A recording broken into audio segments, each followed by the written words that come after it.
déjà, tu es en confiance. Et bim, Et tu moi, mettre glisses, tu celle-là, fais il une te erreur. tue, là. Ouais. Déjà, mentalement, tu switches. Tu dis, putain, en 5 secondes, t'es là. Et puis, Salut à tous les pélos, nouvelle vidéo aujourd'hui et nouveau format où j'ai eu la chance d'interviewer Mouktar Djakabi, joueur de Valence et ancien joueur de l'OL. Forcément, on va parler de sa carrière, de son parcours, de sa grosse blessure. L'interview a été réalisée au mois d'avril et vient de sortir maintenant. Voilà, c'est une première pour moi. Donc je compte sur vous pour votre indulgence, vos conseils, vos retours. N'hésitez pas à mettre un like et bon visionnage. Mouktar, comment vas-tu? Ça fait va, hein. plaisir. Merci d'être venu ici sur ma chaîne pour une interview. On va parler un petit peu de football. Donc déjà, Mouktar, première question, comment vas-tu? Bah écoute, ça va. Moi, pour le moment, ça va. Je suis en rééducation. Pour l'instant, tout se passe à merveille. Hein. Comment ça se passe ta rééducation? C'est des images qui ont beaucoup tourné. Tu as subi une grosse blessure contre le Real Madrid. On en parlera un petit peu plus tard. Là, ton quotidien, ça ressemble à quoi maintenant? Bah écoute, depuis l'opération, on m'a amené à Hauteville, là où je fais ma rééducation. On prend bien soin de moi, je fais des soins post-opération. Et puis, bon, une journée type, c'est voilà, tu te réveilles, tu manges, après-midi soin, tu loges là-bas, on te nourrit là-bas. Ils sont spécialisés pour les ligaments du genou. Ah ok, donc tu vas rester là-bas combien de temps à peu près? 3 mois, 4 mois? Non. Là, c'est post-opération. Ok. D'abord, il y a les premières semaines qui suivent après l'opération. Tu as 2 à 3 semaines à faire là-bas. Puis après, tu es libre 2 semaines. Ok. Et puis, tu reviens faire ta deuxième phase qui dure à peu près 2 semaines aussi. Ah ok. Donc ouais, c'est un gros truc, tu rencontres d'autres sportifs là-bas, Exactement. etc. Moi, quand j'y suis allé, il y avait Boubacar Kamara avec moi. Ok. Mouktar, on va parler un petit peu de ta carrière, ton parcours, et notamment ta jeunesse. Donc toi, tu viens de Nantes, Oui, c'est bien de ça. Malakoff, Oui, c'est bien plus ça. exactement. Donc tu as joué dans un club local, à Vertou. Et après, comment ça s'est passé? Tu jouais quel poste? Est-ce qu'au début, c'était pour le plaisir ou tu as vite su que tu avais un petit potentiel? Comment ça s'est passé tes années de jeune? Non, comme tout gamin au début, c'est pour le plaisir. Tu kiffes le foot, tu regardes la télé. J'ai commencé le foot à l'âge de 9-10 ans, moi, j'ai commencé un peu plus tard. Ok. Et puis voilà, on m'a inscrit dans un club de football parce qu'on voyait que bon, les gens du quartier allaient jouer au foot et moi aussi je voulais jouer avec eux et voilà. Hein. Et petit à petit, ouais, donc tu as rejoint à 9-10 ans le club de ton quartier. Tu jouais. Non, c'est pas le club de mon quartier, c'est un club qui est situé un peu loin de chez moi d'ailleurs. Ok, et pourquoi tu as choisi ce club alors? J'ai choisi ce club parce que il y avait tous mes copains là-bas en fait, c'est pour ça. Ok. Ils y allaient tous. Tout de suite défenseur ou plutôt post-offensif de ce que Non. j'ai vu au début? Ouais, post-offensif. Je jouais 10, attaquant, Ah ouais? quand on est jeune. Après, quand tu grandis, au fur et à mesure, tu te rends compte qu'il y a meilleur que toi là-bas. Et t'étais comment déjà physiquement? T'avais des avantages de taille, de vitesse? Ou t'étais plutôt un petit 10 technique? Non, j'avais de la taille à l'époque, mais j'étais vraiment maigre. J'avais de la taille. Et puis à un certain âge, vers l'âge de 13-14 ans, j'ai un peu arrêté de grandir. Et là, c'est vrai que quand j'ai joué à ma période, j'ai joué une année au FC Nantes, les gens étaient plus costauds que moi et plus grands que moi. Ah ouais, Et, ok. et puis après cette année-là, quand je suis retourné à Vertou, c'est là où j'ai grandi en maturité, en taille, et j'ai commencé à prendre. Tu as commencé à prendre du poids, etc. Physiquement. Parce que du coup, tu as fait 1 an à Nantes. Explique-nous, c'est ça. ouais, tu es allé 1 an à Nantes, c'est eux qui t'ont trouvé? Quand j'étais petit déjà, j'étais un peu affilié au FC Nantes. En fait, ça m'arrivait de faire des tournois avec eux quand j'étais jeune ou ce Ok, genre de choses. sans être licencié là-bas. Sans être licencié là-bas en fait. Du coup, on est parti là-bas et tout simplement, ça m'a pas plu. C'est quoi que tu n'avais pas aimé à Nantes? C'était la façon dont tu utilisais? Ouais, c'est un peu ça parce que bon, déjà, je jouais à un poste qui me convenait pas. Je jouais à jouais quel l'époque poste? attaquant. Il me faisait jouer attaquant. Là, on a quel âge? Tu as quel âge là? Là, je pourrais pas te dire l'âge exact, mais je crois que j'ai 13-14 ans. Ouais, donc sur grand terrain. Ouais, c'est ça. C'était déjà sur grand terrain. Ok, attaquant. Ouais, et que du coup, on pouvait jouer à un poste où j'appréciais vraiment pas. Le problème que j'avais, si tu veux, c'est que c'était compliqué parce que la semaine, j'étais au Pôle Espoir. Au pôle. Et le week-end, je jouais avec l'FC Nantes. C'est-à-dire que bon, en semaine, T'avais on me pas les voyait pas au club. automatismes avec les joueurs aussi? En semaine, on me voyait pas en club. Dès qu'il arrivait, j'étais plutôt la personne, bon, on le met un peu où il y a de la place. Et puis ça me convenait pas tout simplement. Et je voyais que la vision du club était différente. Que c'était à une époque où le FC Nantes était beaucoup attiré par les joueurs de l'extérieur. Ils achetaient plein de joueurs et ceux de la région, entre guillemets, ils étaient un peu mis à l'écart, il en restait Ok. peu, quoi. Mais du coup, Mokhtar, c'est une décision quand même courageuse de ta part à 13-14 ans de décider avec les conseils de ton papa Bien sûr, de quitter un club pro pour retourner à Vertou. bien sûr. C'est une décision courageuse quand même. Je pense qu'il y a beaucoup d'amis, beaucoup de personnes de ton entourage qui t'ont dit tu es fou. Ouais, bien sûr, parce que c'est le club de la région. C'est le club de la. Non, les personnes, dans un premier temps, ils ne me croyaient pas. Ouais, il s'est fait virer. Il cherche des excuses. Mais je leur dis, moi, j'avais rien à prouver, même à cette T'avais rien à époque-là. prouver, J'avais rien à prouver. Moi, j'ai jamais vraiment douté. Je savais que voilà, j'avais un bon niveau et qu'il n'y a pas que le FC Nantes, en fait. Il n'y a pas que le FC Nantes. Et surtout, le Vertou, c'était un club où, moi, par exemple, mon équipe, on était 8 joueurs à avoir signé dans les clubs pro.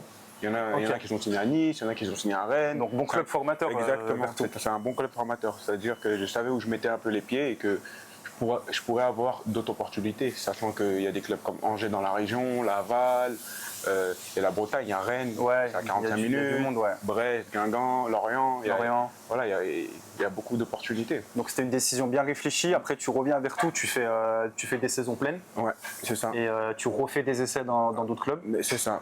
Enfin, pour intégrer des centres de formation. Exactement. Durant ces années-là, je fais, je crois, 2 ans ou 3 ans à Vertou. Et il y a une année où je suis 17 ans, mais je suis surclassé avec les U19.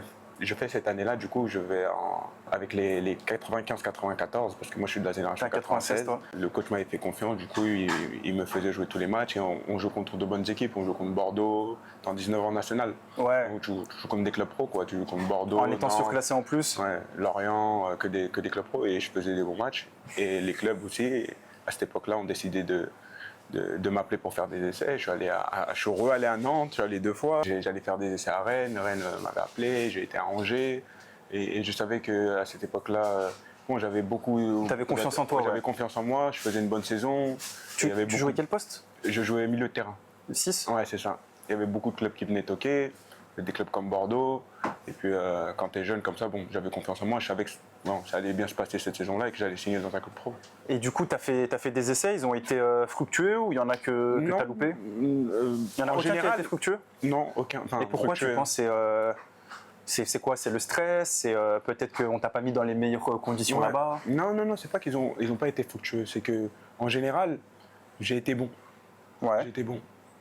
Mais la différence entre un club comme l'OL, par exemple, et on va dire ces clubs-là, c'est pour ça que bon, il y a une différence entre l'OL et ces clubs-là dans la formation, c'est que l'OL a su savoir ce qu'il pouvait faire avec ce joueur-là. Et tandis que les autres se sont fixés sur l'instant présent. L'instant T, et l'OL, ils avaient une meilleure vision Exactement. moyen terme. Ouais. Et que quand ils me regardaient ici, peut-être que j'étais pas forcément le meilleur, mais ils savaient ce qu'ils pouvaient faire de moi. Ils savaient quoi corriger, ok, si on le forme comme ça, comme ça. Exactement. Parce qu'on me disait oui, il a quelque chose. Les clubs me disaient oui, il a quelque chose, mais tu vois. Donc tu as vraiment senti une différence dans l'approche. recrutement, dans l'approche de Bien l'OL? sûr, bien sûr. C'est toi qui les as contactés ou c'est eux? Non. Moi, via le scout, je crois que c'est à l'époque, c'est Gérard Bonneau, non? Ouais, Gérard Bonneau, ouais, c'est ça. Gérard Bonneau qui recrutait. On m'a dit va à Lyon, j'ai dit ok. Et puis, Ça se refuse pas, Lyon. ouais, Ouais. ça se refuse pas. Et puis je suis en U17. À l'époque, je vois que c'est différent parce que dans les autres essais, on me mettait avec ma génération ou autre. Là, Ouais. on m'a mis direct avec la CFA. Ouais, t'étais du coup, J'étais il 17 y ans avait avec la CFA. Clinton NG, je crois, Nabil Exactement, Nabil Fekir. Fekir. On m'a Il y avait testé qui direct d'autre avec des gens comme ça, quoi. Il y avait Clinton NG, à l'époque Fares Balouli, Labidji, il y avait même. Non, il y en avait beaucoup. Nabissar. Donc ouais, génération 93, Ghezal. 94, 95. Ouais, c'est ça, Ghezal. Et tu t'es senti au niveau en arrivant directement? Tu t'es pas senti dépassé, on va Non, dire. je me suis pas senti dépassé. J'ai senti que c'était dur, mais je me suis pas senti dépassé. Et ils te signent pour combien de temps, Lyon? Là, c'est quoi? C'est des contrats de combien d'années? De une année. Ah ouais, De donc une année. Ouais. faut pas se louper. Non, faut pas se louper. Et enfin, on va revenir à l'essai. C'est que en peu de temps, je comprends directement qu'ils vont me prendre. Comment ça se passe un essai à Lyon? C'est juste un match où ils te posent des questions, il y a un non, entretien? c'est pas juste un match. Tu fais par exemple 1 à 2 semaines avec tous les joueurs. Tu es un joueur de l'OL durant 1 à 2 semaines. Donc tu fais tous les entraînements fais tout basiques, pareil. les gammes techniques, tout. Exactement, juste tu fais pas les matchs. Tu es là, ils te regardent. Ils T'es là. regardent si la semaine se passe bien, ils regardent si tu as le niveau, tout simplement. Ton intégration un petit peu humain aussi. Et Mouktar, sans viser de club en particulier, on va pas viser de club, mais est-ce que tu sentais des fois, quand tu faisais des essais, qu'en face, t'es entre guillemets concurrent, ils te mettaient un petit peu des bâtons dans les roues? Parce que ça, c'est ce qu'on entend souvent. Ouais, il y en a qui disent ça, mais moi, c'est pas ce que j'ai senti. Franchement, c'est pas ce que j'ai senti, surtout que dans les clubs de ma région en général, que ce soit à Nantes, à Rennes, je connaissais des gens un peu. Ok. Du coup, non, c'est pas ce que j'ai senti. Ici non plus, à Lyon, c'est pas ce que j'ai senti. Les gens me mettaient à l'aise. En gros, viens jouer ton football, tu es pris, on est content pour toi, tu es pas pris, bah, c'est dommage. Ok.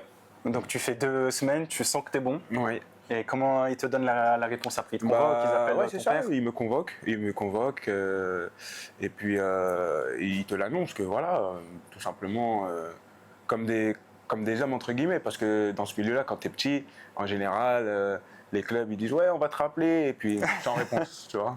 Ça m'est beaucoup que arrivé là, ça, ouais, on m'a jamais rappelé.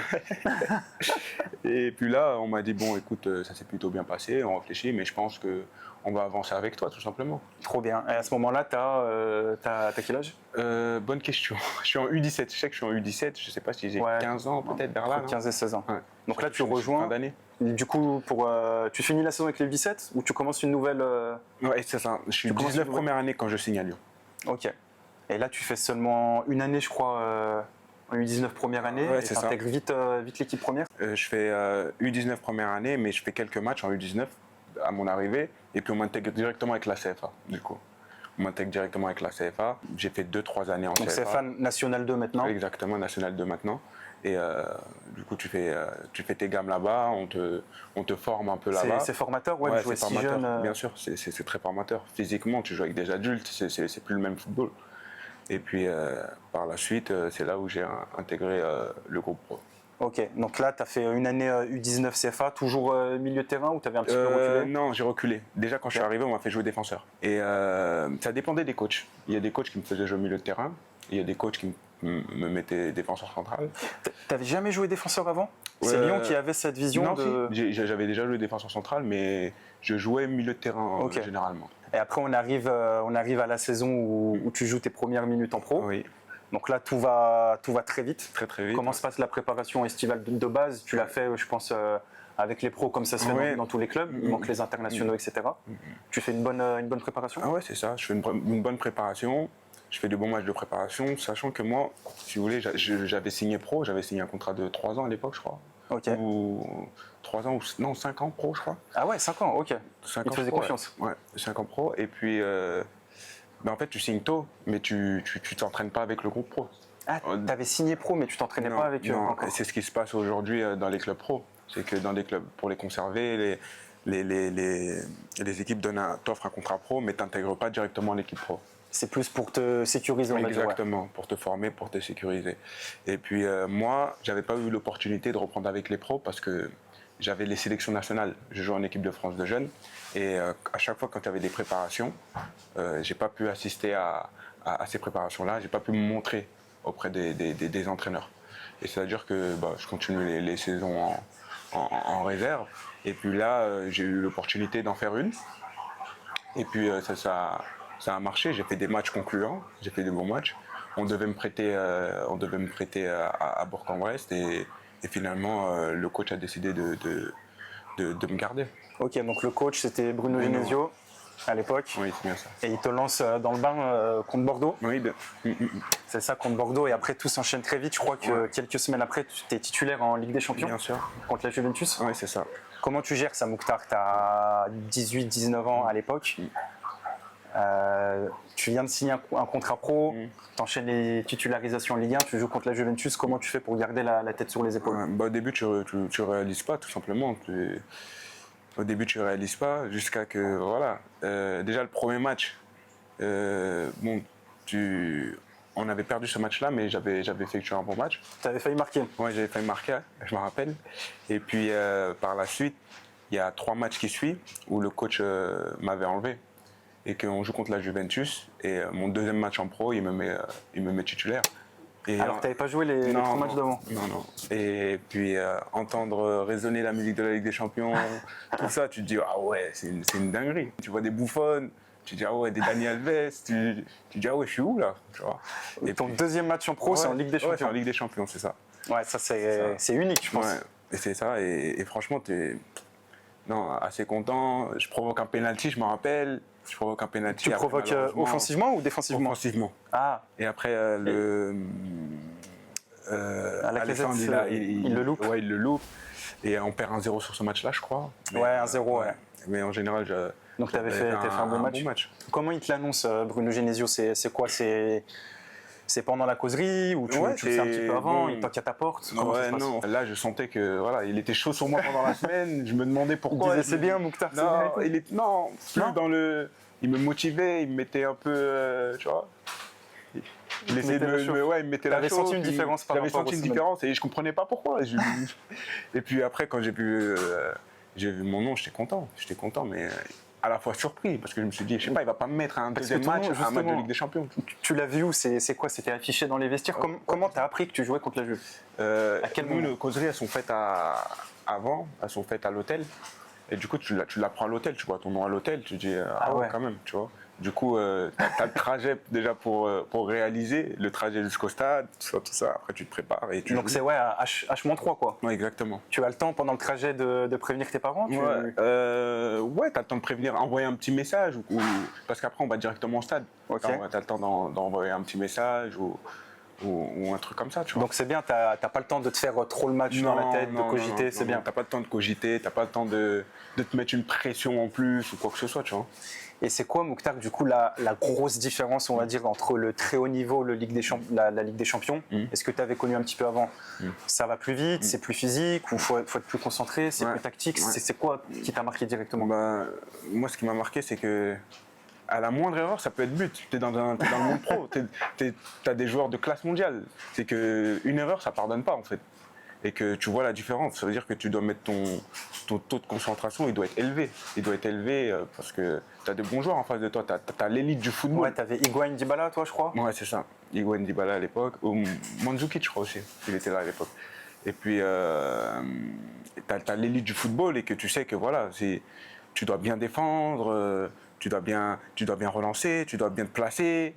Et bon, après, on a été préparé pour ça aussi. Donc ça s'est bien passé ce jour-là en tout cas. Ça s'est bien passé et là tu sens que ta saison elle est lancée, ça y est, on fait confiance. Exactement. Et ta saison elle se passe ensuite très très très bien, t'enchaînes les titularisations. Exactement. Comment ça se passe en Ligue 1 avec le coach? En général ça se passe plutôt bien, Après voilà, on avait un problème en tant qu'équipe, c'était que on perdait beaucoup de points contre les petites équipes.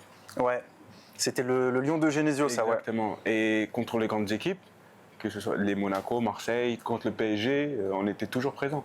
Mais contre les petites équipes, on avait ce problème-là. C'était un problème mental, tu penses? De motivation? C'était quoi? Ouais, c'est un peu de tout. Il y avait un peu de tout. Et des fois, on n'arrivait pas à comprendre pourquoi, parce qu'on donnait les moyens. Mais ouais, certainement. Hein. Ouais, après, les petites équipes, souvent, quand elles jouent contre Lyon, Paris, Marseille, elles jouent leur vie. Ouais. Exactement. Elles jouent leur vie, elles ont la réussite. Et après, Mouktar, il y a ce très très beau parcours en Europa League où là, on va dire que tu te fais connaître aux yeux de l'Europe.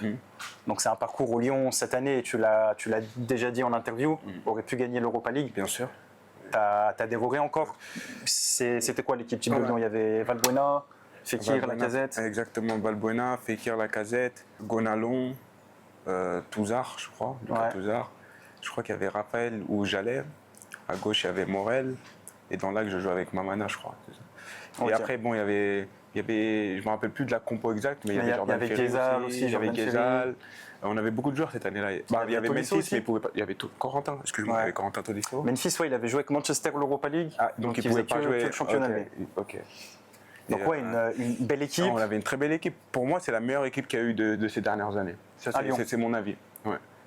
C'est mon avis, c'est la meilleure équipe parce qu'il y avait un Alexandre Lacazette un top niveau, Corentin un top niveau, tu vois, un Maxime Gonalon, c'était vraiment des joueurs de top niveau, ils étaient en équipe de France.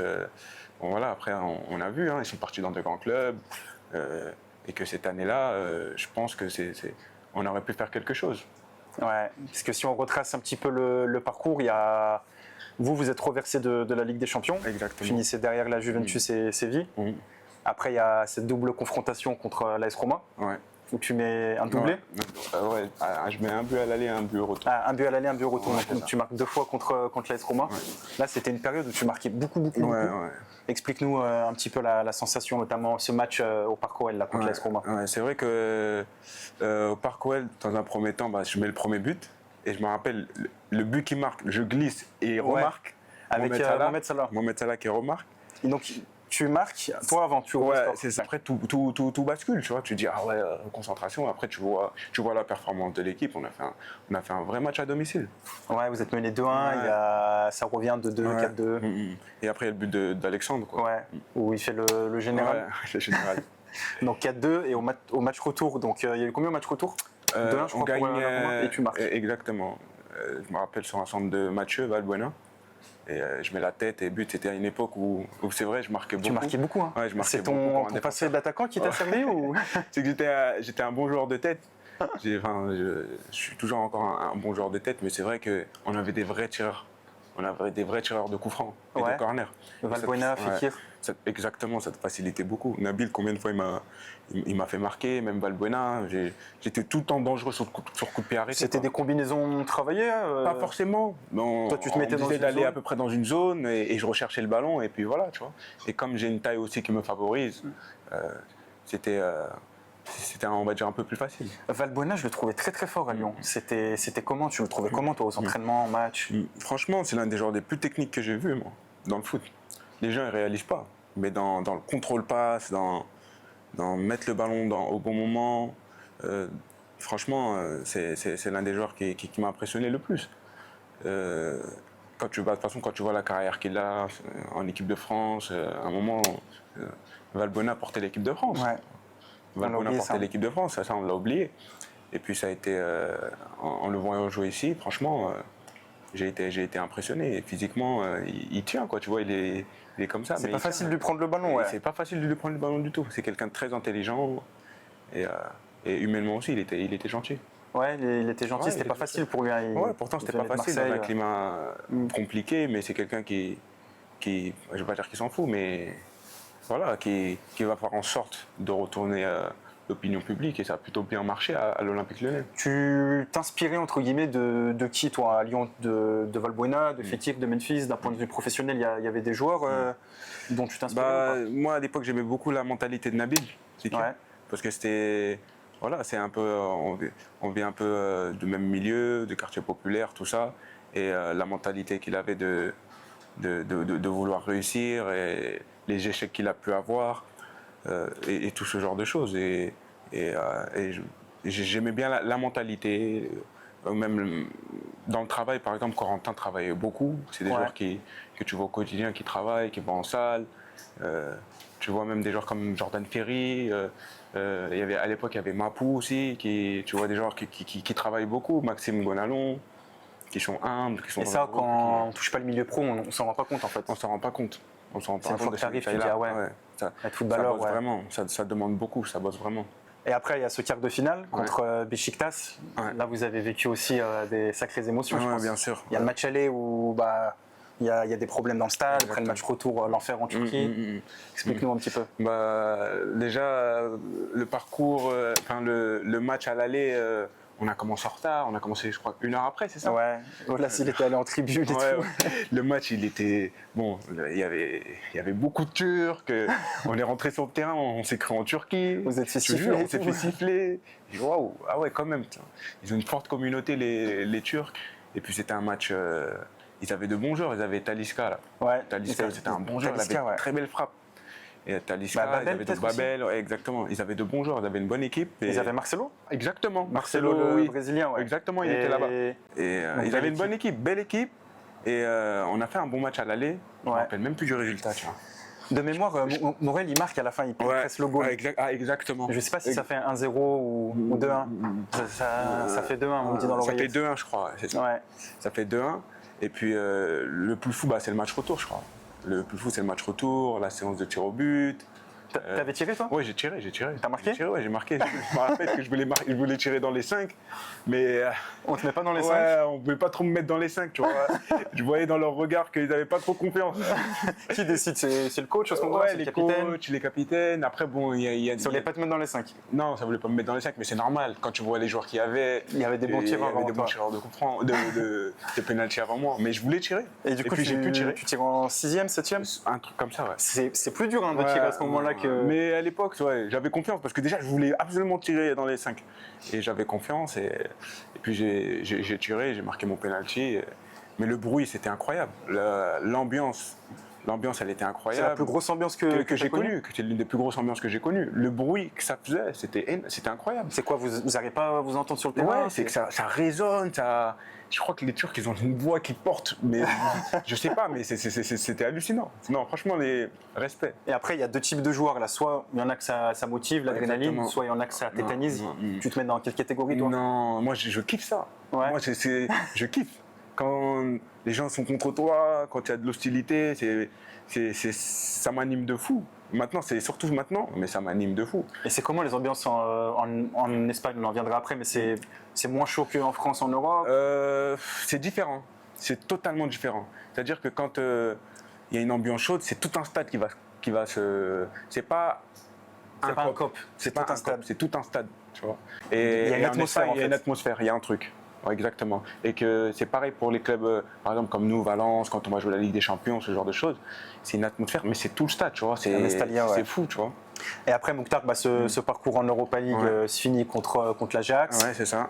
Passe la saison suivante. Ouais, c'est là où je l'explique souvent en interview, où c'est c'est l'une des années la plus négative de ma carrière, où j'ai pas su confirmer, où j'ai pas entre guillemets su être sérieux, j'ai pas su être dans la bonne mentalité sur tout ce genre de choses, tu vois. Tu as dit un truc très fort en interview, Mouktar. Donc tu disais ce que tu viens de dire, ouais, t'as pas forcément été sérieux, tu comprenais pas pourquoi tu jouais pas. Ouais, et après tu au as début, dit... parce que je sortais d'une bonne saison et Ouais. que je vois que Ils ont d'un recruté coup, Marcelo à ce ils ont moment-là. recruté Marcelo à ce moment-là et qu'on balaye cette année-là et que d'un coup je me retrouve plus à jouer et on va dire que c'était la première fois où ça m'arrivait dans une carrière et je savais pas comment réagir. Ouais. Et à l'époque, moi j'ai pas bien réagi, j'ai fait le contraire. Parce que tu as fait quoi? Ça veut dire quoi? Tu traînais la patte à l'entraînement? Ouais, c'était un peu ça. C'est bon, on s'en fout de moi, je suis là, Ouais. tranquille. On s'en fout de moi, je fais mon petit. Alors que non, tu dois démontrer à ton entraîneur, tu dois lui donner envie de te faire jouer, prouver. C'est-à-dire que même après, quand tu as l'opportunité de jouer, en vrai, t'es pas dans la bonne mentalité. Parce que toute l'année, tu es là sans être là. Et quand on va te mettre, tu vas pas être dans une situation optimale pour avoir le meilleur rendement possible. Ouais, c'est quoi? C'est plus physiquement ou c'est mentalement? Les deux. C'est les deux. Les deux. Même, je me rappelle, prise de poids. J'avais prise de poids, je contrôlais pas trop ce que je mangeais, ce genre de détails. Et aujourd'hui, ça compte beaucoup dans le football. Dans le football de maintenant, surtout. Si tu n'as pas une bonne alimentation, si tu n'as pas un bon sommeil, tout ce genre de choses-là, ça te conditionne. Ça te conditionne. Parce que tu disais que aujourd'hui, peut-être chose que tu faisais pas à cette époque-là à Lyon, maintenant tu es suivi par des personnes qui t'accompagnent. Bien sûr, bien sûr. Tu es avec qui dans ton équipe? Moi, j'ai un nutritionniste. Ok. J'ai aussi des gens qui s'occupent des vidéos. Ouais, tu as un analyste vidéo avec toi. Journaliste, avec qui on partage à peu près la même vision, qui connaît ma carrière, que je connais depuis tout petit d'ailleurs, qui travaille avec un club pro justement aussi dans la vidéo. Et ça, tu l'as eu en Espagne? J'ai commencé à faire ça en Espagne. Il m'a expliqué ce qu'il faisait et j'ai trouvé ça intéressant. On a testé et ça a marché plutôt bien. Et c'est des choses aussi qui me permettent d'évoluer, je pense, tu vois, de progresser aussi. Ouais, c'est des petits, on va dire des petits axes d'amélioration. Tu les ajoutes bout à bout, tu vas arriver une seconde avant dans le duel. Exactement. Et ça change un match. Exactement, c'est ça. Mais avant de parler, Mouktar, de ton transfert à Valence, j'ai vu dans une interview, tu as dit quelque chose de fort. Tu as dit, j'ai pas osé dire à Genesio, parce que c'est lui qui m'a lancé et c'est lui qui a mis du pain dans mon assiette. Ouais. Oui, c'est vrai. Non, mais je serai toujours reconnaissant envers Genesio. Même quand nos relations n'étaient pas très bonnes. Tu avais le respect, c'est lui qui t'a Oui, bien sûr. Faut être reconnaissant dans la vie. Faut être reconnaissant. Et que des fois, il y a des choses sur lesquelles on n'est pas d'accord. Mais j'aurai toujours un éternel respect envers Genesio. Parce que pour la personne que c'est et pour le coach que c'est. Parce que Genesio, c'est un bon coach. Je l'ai vu faire. J'ai eu des entraîneurs. Maintenant, j'ai l'expérience pour le dire. En plus, il était jeune. C'est un très bon coach. Il a fait des choix à l'époque que je ne comprenais pas. C'est le football. C'est comme ça. Mais en tout cas, je le respecterai toujours. Et ouais, c'est pour ça que je suis reconnaissant envers Genesio, envers les dirigeants que j'ai eus à l'OL, envers le président Jean-Michel Aulas, parce que c'est des gens qui ont donné à manger à ma famille. Qui ont compté pour toi. Bien sûr, qui ont donné à manger à ma famille, qui donnent à manger à ma famille. Et ça continue. Donc, faut pas cracher dans la soupe. Des fois aussi, il faut savoir se remettre en question. Moi, c'est des choses que j'ai pas su faire à un certain moment de ma carrière. Et puis voilà, c'est comme ça. Et du coup, Mokhtar, après, il y a ce transfert à Valence. Ouais. 15 millions d'euros, c'est quand même une sacrée somme pour l'époque. Bien sûr. Comment se fait le transfert? T'avais d'autres touches? Est-ce que t'as hésité? T'as pas hésité? Je crois qu'il y avait Everton aussi sur Ouais, c'est ça. À l'époque, j'aimais bien l'Angleterre, mais à cette époque-là, quand Valence vient toquer à ma porte, je suis content, surtout que ça joue la Ligue des Champions. Il y a un bon projet sportif, ils recrutent des joueurs. Franchement, tout allait dans le bon sens. Et c'est quand j'ai parlé à l'époque avec Pablo Longoria, qui était directeur sportif à Valence, ouais. à Valence, qui s'est déplacé et avec qui j'ai pu discuter, qui m'a présenté le projet. À cette époque-là, concrètement, j'avais cette offre-là et j'avais l'Angleterre. L'Olympique Lyonnais voulait plus ou moins que je signe dans un club anglais. Pour qu'il y ait une meilleure enveloppe. Exactement. Mais à la finale, j'ai refusé de signer. Je voulais pas signer à Everton à cette époque-là. Je voulais signer à Valence parce que justement, ça jouait la Ligue des Champions et que le projet me correspondait, vu les discussions que j'ai eues avec Pablo Longoria. Et Longoria, c'est comment en tant que président? Là, il est à l'Olympique de Marseille. Il te connaissait bien aussi? Ouais, bien sûr, il me connaît bien, il connaît mon caractère, il connaît ma sensibilité. C'est quelqu'un aujourd'hui que j'apprécie beaucoup. Même là, quand je me suis blessé, il m'a envoyé un message. Okay. Humainement, en tout cas, c'est quelqu'un de très sympa, très gentil, très compréhensif. Et c'est quelqu'un qui peut m'aider. Ok. Et comment ça se passe du coup quand tu arrives dans un nouveau pays? À Valence, est-ce que tu viens tout seul? Tu viens en famille? Ouais. Ça se passe comment l'intégration? Non, c'est comment? Ouais, l'intégration, elle se passe bien. Parce qu'en fait, j'ai la chance à cette époque-là, il y a déjà des Français qui ont intégré l'équipe, comme Geoffrey Kondogbia. Ouais. Gamero? Ouais, il vient après, Gamero, mais il vient après. Enfin, il vient cette saison-là, mais il est acheté après. Du coup, je le rencontre. Il y a Francis Coquelin aussi. Et puis il y a ces joueurs-là qui me permettent de m'adapter au mieux. Parce que moi, à l'époque, je parlais pas la langue, et j'étais jeune, tout ça. Et puis mon intégration se fait plutôt bien parce que les gens là-bas sont assez ouverts, sont très sympas, intègrent tout le monde. Et j'étais assez content. Tout se passe bien à Valence? Oui. Tout se passe bien à Valence, et là aussi tu fais des belles saisons. Il y a un beau parcours aussi en Europa League, où là tu arrives en demi-finale. Tu joues contre Arsenal. Tu retrouves un certain Alexandre Lacazette. Ouais. Je joue l'aller, mais pas le retour. Je joue l'aller, où d'ailleurs je marque, j'ouvre le score à l'Emirates. Tu as beaucoup de fois ouvert le score, même sur un match après. On va en venir à un match particulier. Ouais, j'ouvre le score à l'Emirates. Et puis après, je crois qu'on prend 4. Ou 3-1 ou 4-1. Doublé de Lacazette, doublé d'Aubameyang, et 4 au retour après. Ouais, 4 au retour. Mais c'était un bon Arsenal. Avec Alexandre et Aubame devant, franchement, ils étaient vraiment bons. Et puis j'étais content de jouer à l'Emirates. En plus, j'ai joué au milieu de terrain, ce match-là d'ailleurs. J'ai joué au milieu de terrain. J'ai joué au milieu de terrain, ce match-là. Le coach avait décidé de me mettre au milieu de terrain parce que, je sais pas, même à Valence, même en Espagne, il y a des coachs qui décident de me faire jouer quelques matchs au milieu de terrain. Mon premier match cette année, en début de saison, je joue contre Séville, je marque, mais je joue au milieu de terrain. Les 3 premiers matchs, j'ai joué au milieu de terrain. Tu préfères jouer où, toi? Derrière. Moi, je préfère jouer défenseur central. Mais si le coach a besoin de moi en tant que milieu de terrain, pourquoi pas? Tu vas. Mais je préfère jouer, je suis défenseur central, je préfère jouer défenseur central. Ok. Et ça demande beaucoup physiquement Ouais, à jouer au milieu. je pense, ouais. Oui, il faut beaucoup courir, Ouais. puis on presse beaucoup plus vite, je pense. Exactement. T'as moins de temps. En Espagne, c'est quoi la Bien sûr. différence Bien en sûr, Espagne et en bien sûr, France? ça vient vite en fait. Ça vient vite, tu dois réfléchir rapidement. Après, bon, en France, j'ai pas joué au milieu de terrain. Je ne pourrais pas te dire.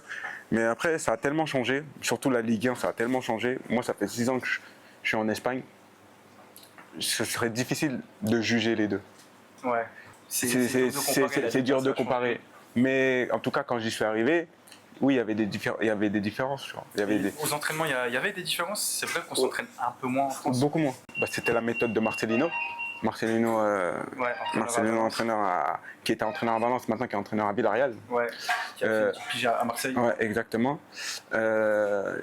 Aux entraînements, tu courais beaucoup.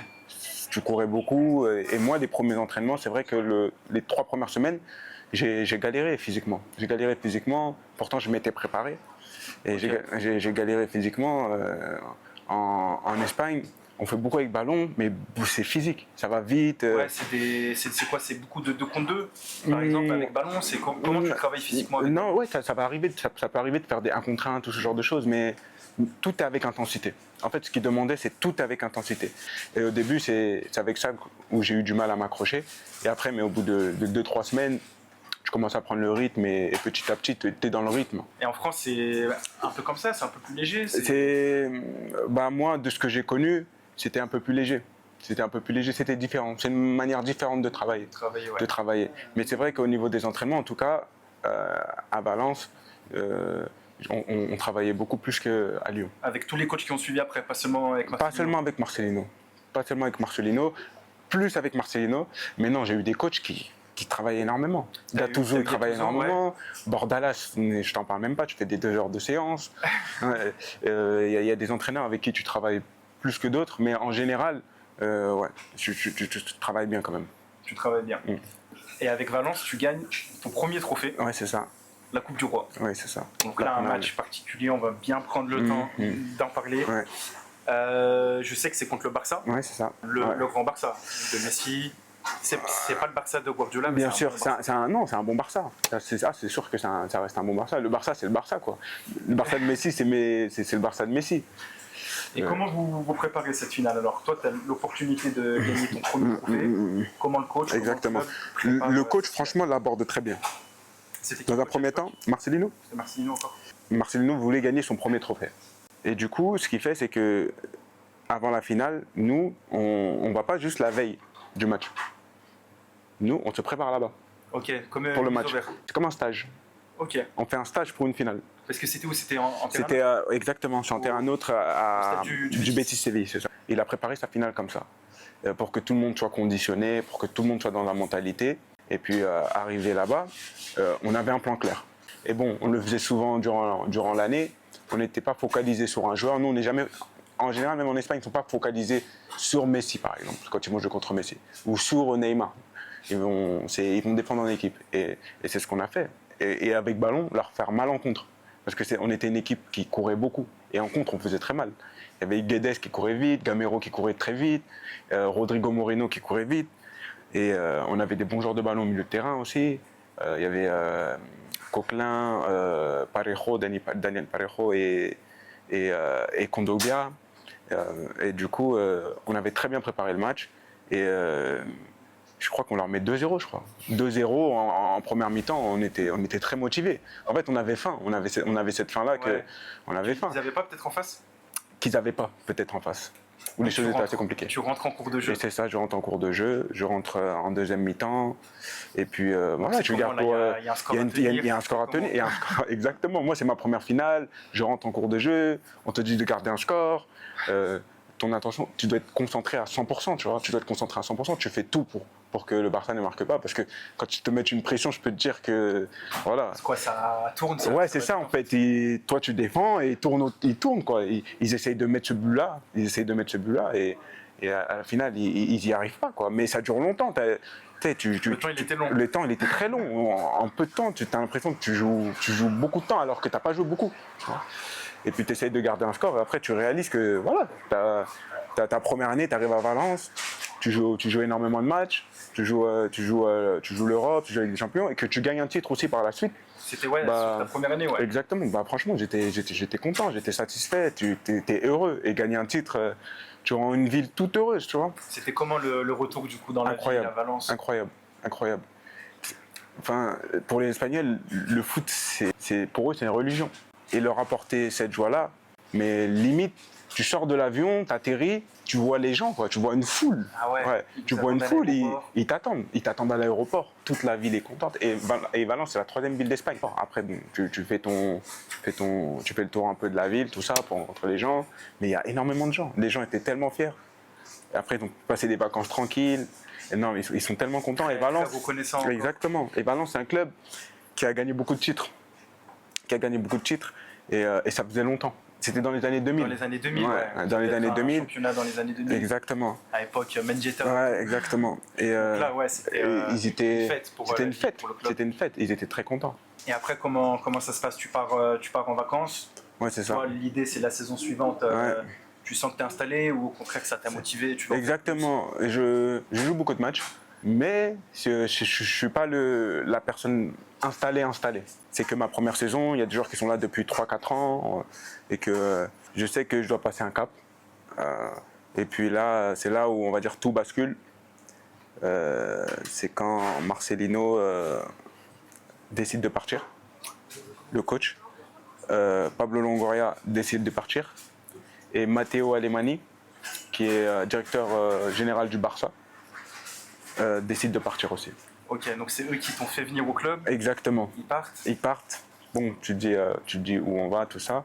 Mais bon, après, en tant que joueur, tu dois vite rebondir. Et c'est vrai que ça a été des années compliquées à Valence.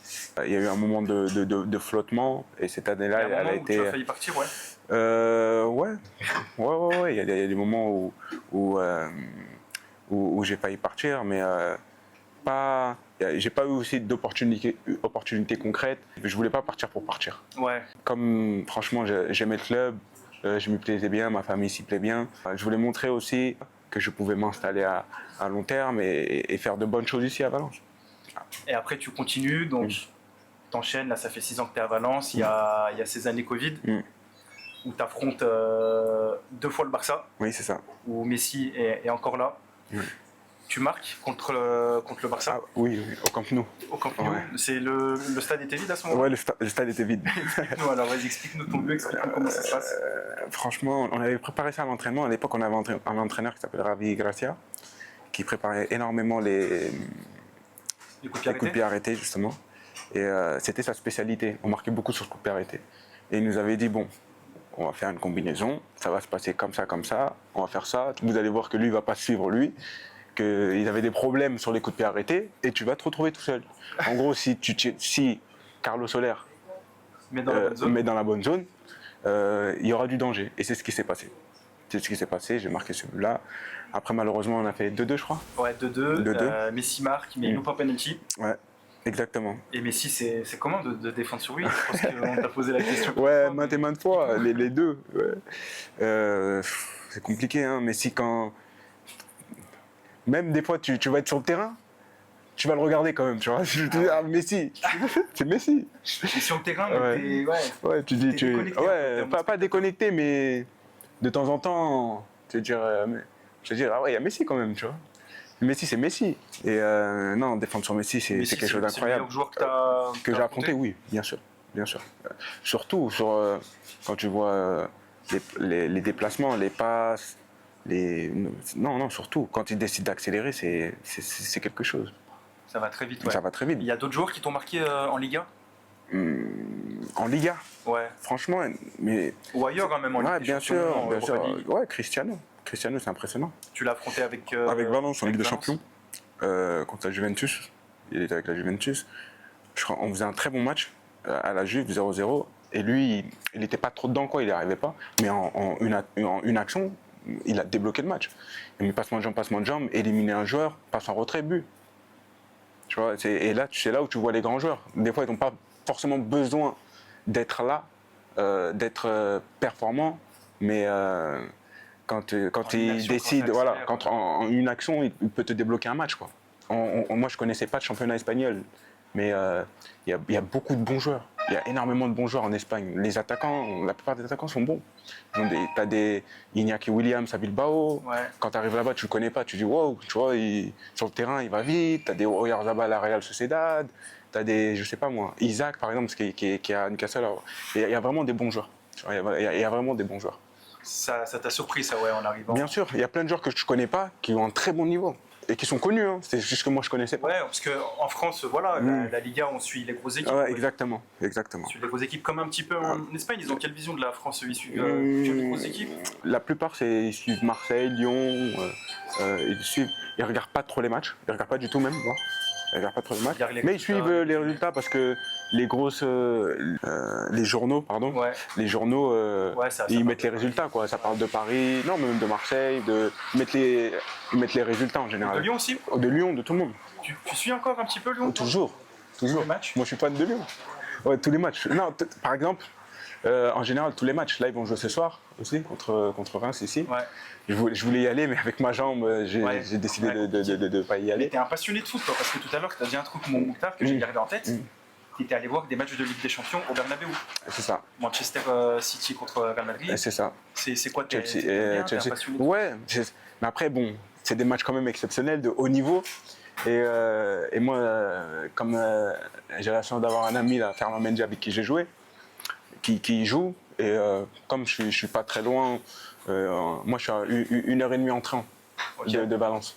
Et quand j'ai le temps d'y passer, s'il y a un bon match, pourquoi pas y aller? Des bonnes places en plus. Ouais, il met des bonnes places, bien sûr, il met des bonnes places, et je vais regarder les matchs, tu vois. Bah, c'est bien. Tu regardes à la télé un petit peu les. Quand il y a des gros matchs, la première ligue, ça m'arrive. Mais je suis pas fixé sur les matchs comme ça, tu vois. Par exemple, je vais le mettre, je vais faire quelque chose d'autre. Mais je suis pas un gros consommateur. Ouais, je suis pas un gros consommateur. Je regarde les gros matchs. Et du coup, les gros matchs, t'en as joué. On va dire les gros matchs que tu joues en Espagne, bah, ça va être Atlético Madrid, Real, ouais, bien sûr. Barcelone. Tu as affronté le Real Madrid, c'était ton dernier match. Ouais. Mais du coup, un gros match qui est assez folklorique, il y a 2-2. Exactement. Doublé de Vinicius. Ouais. Explique-nous un petit peu ce match. Déjà, comment vous le préparez? C'est un Real qui fonctionne très bien en Ligue 1, en Liga, pardon, Bellingham, tout ça. Comment vous le préparez? Comment ça se passe? Comme tout match en Liga, par exemple, c'est vrai que nous, en Espagne, on n'a pas cette peur de jouer contre les grandes équipes. Nous, justement, les gens veulent jouer contre les grandes équipes et veulent gagner, et ils jouent les matchs pour les gagner. C'est-à-dire qu'ils préparent sa stratégie, l'entraîneur prépare sa stratégie, mais c'est pour les gagner. C'est-à-dire que nous, ils sont arrivés. C'est pas le match nul, ça existe non, pas. Après, ça dépend du résultat, ça dépend de la physionomie du match, de comment va le match. Si tu vois que tu es un peu moins bien, tu vas défendre. Au coup d'envoi, au coup d'envoi, ça veut gagner. Ça veut gagner. C'est pas parce qu'il y a le Real Madrid en face ou le Barça, ça veut gagner. On est des compétiteurs, on veut gagner, tu vois. Et que du coup, c'est pour ça que on avait bien préparé ce match. C'est pour ça que justement, nous, on connaissait nos capacités, on savait que à domicile, on était bon et qu'on pouvait faire mal sur certains aspects. Tu vois, et en contre, et quand on mettait le ballon dans de bonnes zones, on savait qu'ils pouvaient être amenés à faire des erreurs, comme ils ont pu le faire. Ouais. Sur le premier but, je crois, ou le deuxième but. Et c'est ce qu'on a fait. On les a pressés, on a bien pressé, on les a pressés haut, on les a pas laissés jouer, et puis ça a marché. Là, les amis, on a eu un tout petit problème de son pendant 3-4 minutes, donc je vous ai mis les sous-titres, mais après, tout redevient normal. Bon visionnage. Et après vient ce moment Mouktar, on va forcément en parler à la 90e minute. On va rentrer dans le temps additionnel. Ce contact avec Tchouaméni, explique-nous, est-ce que tu as des souvenirs encore? Des souvenirs, ouais. Dans un premier temps, je ne voulais pas regarder quand j'étais à l'hôpital. Mais bon, j'ai pris mon téléphone. La première image que j'ai vue, c'est ma chambre cassée. Tu as réussi à regarder? Non, je réussi à regarder. Au début, je ne voulais pas. Mais même là, je regarde normal, tu vois. Mais c'est vrai que c'est des images assez impressionnantes, tu vois. Des images assez impressionnantes, c'est même choquant. Tu comprends direct à ce moment-là, tu t'écroules? Direct. Je sens tout faire. J'entends un bruit. Ah ouais? Ouais, j'entends un bruit, j'entends tout péter. Ouais, tu sens que ta jambe elle part. Exactement. Là, tu te mets sur la pelouse. Et je regarde mon genou, je vois que ma rotule elle est pas au bon endroit. Tu penses à football, tu penses à la fin de saison, tu penses à tes objectifs. Tu te dis, ah ouais, c'est fini. Moi, me suis blessé et je me suis dit, c'est fini. Au final, ça finit à 2-2. Là, on t'emmène à l'hôpital. Exactement. Et là, ça commence. T'en as pour combien de temps si on compte depuis la blessure, c'est passé 9 mois. Ouais, moi, les chirurgiens avec qui j'ai parlé, ils me fixent entre 10 et 12 mois. Mais moi, je me fixe un délai de 1. Je veux pas pousser. Donc, ça va, t'as la foi, t'as la force. J'ai la foi, j'ai la force, j'aide les gens. Après, voilà, c'est un milieu aussi où on va pas se mentir à nous-mêmes. Les gens, au début, ils seront là, ils vont te soutenir. Mais ça, je me suis mis dans ma tête dès le début. Au début, tu vas être tout seul. Genre. Ouais. Au bout d'un moment, tu vas être tout seul. Depuis ta blessure, t'as eu un coup de moins bien. Tu en as eu un petit moment où tu t'es dit je vais tout seul à la rééducation. Est-ce que j'ai vraiment envie de ça? T'as eu des choses comme ça? Pour moi, voilà, c'est une épreuve de la vie. Pour moi, comme je t'ai dit, c'était écrit. Et puis, je dois l'accepter. Parce que voilà, il y a pire dans la vie. Au jour d'aujourd'hui, Dieu merci, je peux me poser la jambe, je peux bouger le pied. Et ça aurait pu être pire. Tu relativises, bravo, franchement bravo pour ce message. Moi je te souhaite un bon retour sur les terrains. Merci. Pour finir, Mokhtar, moi j'aimerais bien que tu nous donnes, on va dire, une petite équipe type Ouais. de joueurs avec lesquels tu as joué. Mais tu peux mettre un petit peu des joueurs coup de cœur ou que tu trouves sous-cotés. Par exemple, je te donne une petite astuce. Kevin Gamero, je pense que c'est un joueur que tu as trouvé très bon, il était très bon à Valence. C'est peut-être pas le meilleur attaquant que tu as connu, mais il est sous-coté. Oui, bien sûr, sous-côté. Il marquait beaucoup avec. Marquait beaucoup, ouais. Il y a même des joueurs comme. Bah, justement, après, si Dani Palefos, c'est différent, mais Dani Palefos, c'est très sous-côté. À Lyon, je pense qu'on ne réalisait pas, mais Konalon, il était sous-côté. Ah ouais? Ouais, il était sous-côté. Il était mis en dessous de ce temps, mais c'était très très fort. Pour moi, c'était. Dans l'Europe, c'était un très très bon milieu. Il était sous-côté, par exemple. Garay. Ouais. Quel Garay qui s'est blessé malheureusement à la fin de sa carrière. Garay qui était très très bon. Après, là j'en ai pas malheureusement en tête là. Mais c'est sûr que j'en connais plein pourtant. Hein, parce que j'ai beaucoup de discussions comme ça. Tu vois. Ferland Mendy, il est bon? Il est comment Ferland? Je peux te dire qu'il est bon. C'est mon pote, c'est mon sahab. Non, c'est un bon joueur. C'est un bon joueur. Quand tu joues au Real, c'est que t'es bon. Ouais. On peut dire ce qu'on veut, mais tous les joueurs du Real, si tu joues au Real Madrid, c'est que t'es bon. Hein. C'est que t'es bon. En tout cas, Mokhtar, merci beaucoup. Merci à toi. Il y a plein d'autres sujets qu'on aurait pu aborder. Ah bah, exactement. Mais tu m'as accordé 1 heure et demie, c'est énorme. Plus tard, peut-être à ton retour de blessure, on abordera l'équipe de France Espoir. Ouais, avec plaisir. Beaucoup de choses avec plaisir. Avec plaisir. Et peut-être, est-ce que tu as une idée d'un prochain invité en tête? Est-ce que tu as une question à lui poser, par exemple, Ferland Mendy? Ok. La question que je lui poserais, ce serait... non, est-ce qu'il est aussi sérieux à Lyon qu'il l'est au Real Madrid? Ok. On va lui poser cette question, on va voir ce qu'il répond. Okay, tu connais la réponse, toi? Un peu, ouais. Bon, on verra. Ok, en tout cas, plaisir. C'est gentil. C'est gentil à toi. Il est venu ici à Point B, à Oulin, dans ma ville. Ouais. Il s'est déplacé jusqu'à ma ville, à Oulin, à Point B. Ça. Bah, c'est la grande classe. Hein. Ouais. On est voilà. Non, avec plaisir. Sur un comptoir, alors que t'es blessé. Ouais, bien sûr, non, surtout que voilà, c'est La grande classe. un Lyonnais. Donc, pourquoi pas donner de la force à tout le monde, tu vois. Bah, merci pour la force. C'est vrai que tu donnes pas beaucoup d'interviews. Tu as accepté de faire celle-là. Bien sûr. Franchement, je l'oublierai pas. Bien sûr. C'est la première, je l'espère, d'une longue série. Merci, c'est gentil. Donc, merci à toi. Allez, Merci. bonne fin de saison, bonne Merci, c'est récupération. gentil. À bientôt. Merci, à bientôt.